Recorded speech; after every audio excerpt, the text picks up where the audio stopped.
tanggal 15 September, hari ke-259.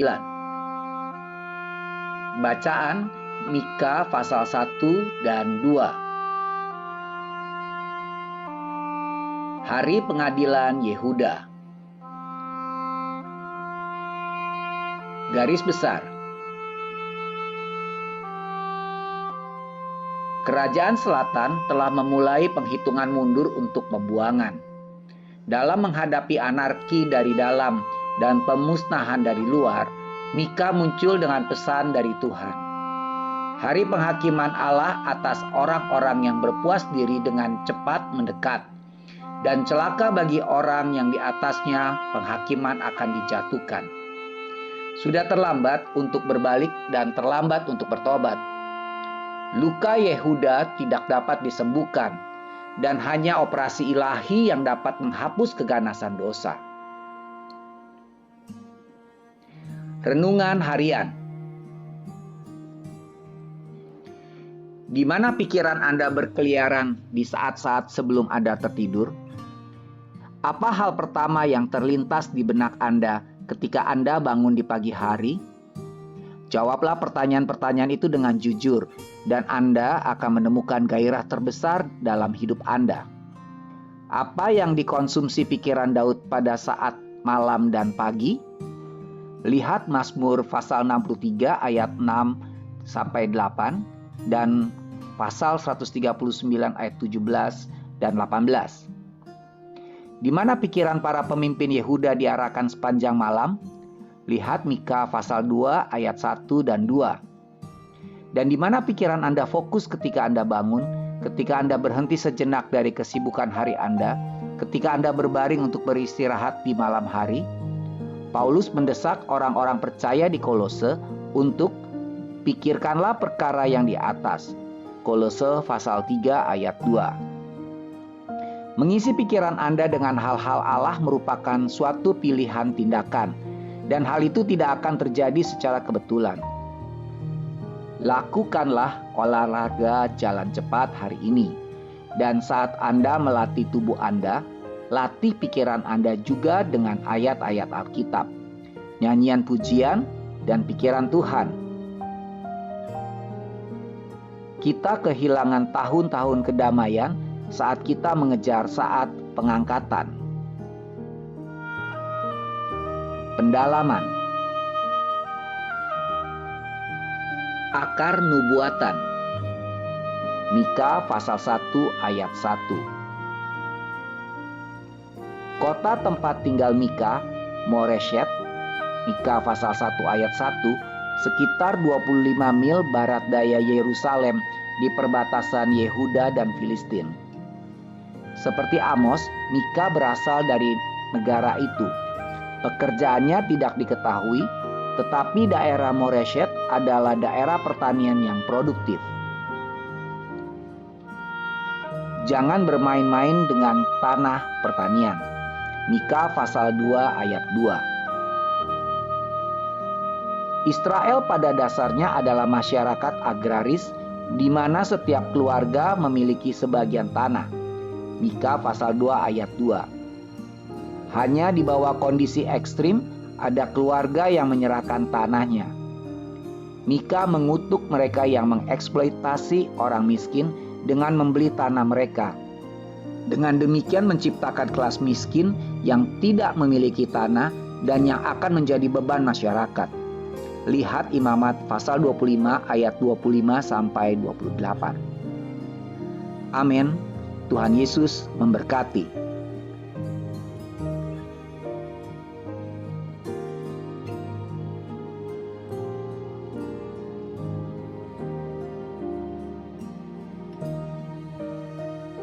Kitab Mika. Mika pasal 1. Judul: Firman Tuhan yang datang kepada Mika, orang Moreshet, pada zaman Yotam, Ahaz dan Hizkia, raja-raja Yehuda, yakni berkenaan dengan yang dilihatnya tentang Samaria dan Yerusalem. Pemberitahuan hukuman atas Samaria.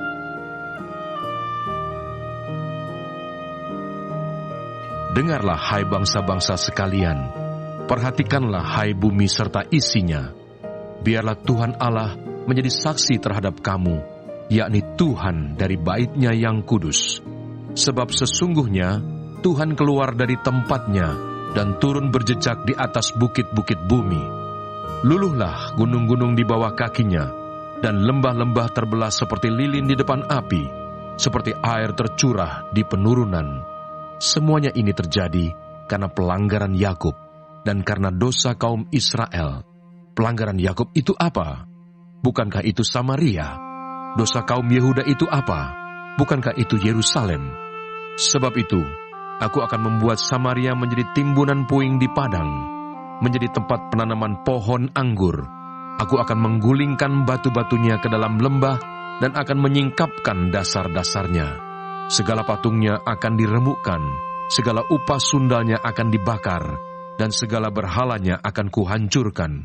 Sebab dari upas sundal dikumpulkan semuanya itu, dan akan kembali menjadi upas sundal. Nabi meratapi nasib Yehuda dan Yerusalem. Karena inilah aku hendak berkeluh kesah dan meratap, hendak berjalan dengan tidak berkasut dan telanjang, hendak melolong seperti serigala dan meraung seperti burung unta. Sebab lukanya tidak dapat sembuh, sudah menjalar ke Yehuda, sudah sampai ke pintu gerbang bangsaku, ke Yerusalem. Di Gad, janganlah sampaikan berita, janganlah sekali-kali menangis. Baiklah gulingkan dirimu dalam debu di Bet-le Afra. Berkemaslah, hai penduduk Safir, dengan telanjang dan malu. Tidak berani keluar penduduk Zaanan.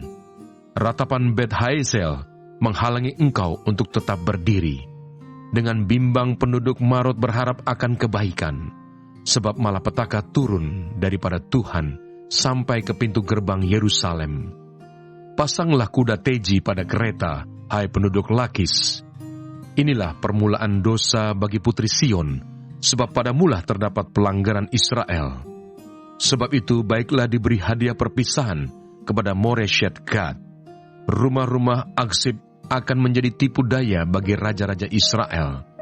Penakluk masih akan kudatangkan kepadamu, hai penduduk Maresia. Kemuliaan Israel akan sampai di Adulam. Cukurlah dan gundulkanlah kepalamu, karena anak-anak kesayanganmu. Jadikanlah kepalamu gundul seperti gundulnya burung bangkai, sebab daripadamu mereka akan masuk pembuangan.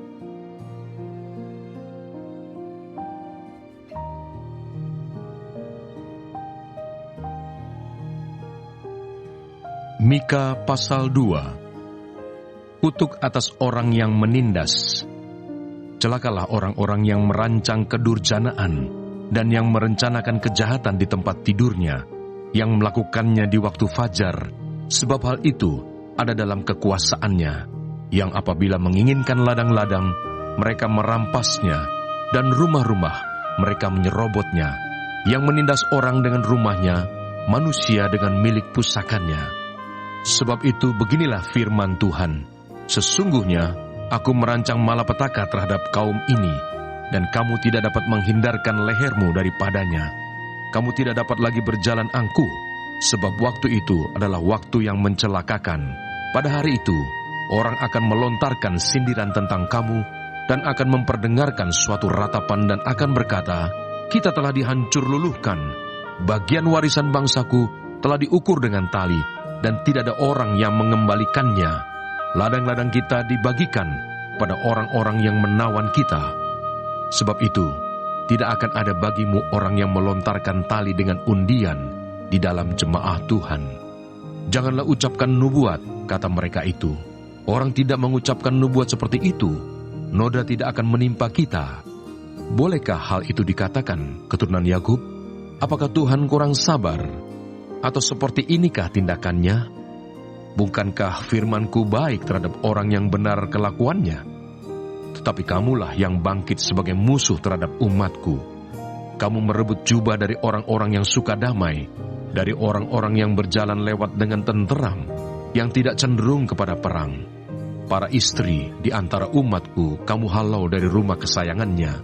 Dari bayi-bayinya kamu mengambil untuk selama-lamanya. Semarak yang telah kuberikan kepada mereka Bangkitlah dan pergilah, sebab ini bukan tempat perhentian bagimu. Oleh karena kenajisan, maka kamu akan dibinasakan dengan kebinasaan yang tidak terpulihkan. Seandainya seseorang datang mereka-reka yang hampa dan dusta, aku bernubuat kepadamu tentang anggur dan arak, maka dialah yang patut menjadi orang yang bernubuat terhadap bangsa ini. Janji tentang keselamatan.